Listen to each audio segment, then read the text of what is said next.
Yaani kijana, sikiliza, kwenye haya maisha kitu pekee kinachoanzia juu ni kaburi.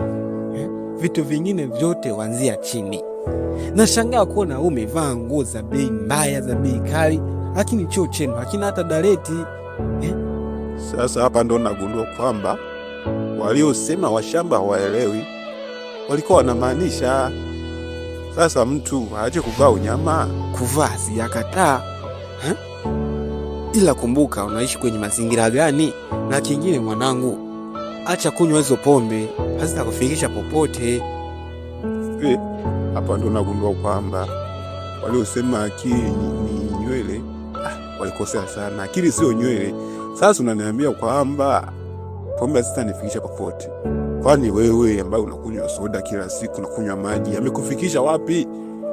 Mbona tuko pamoja hapo?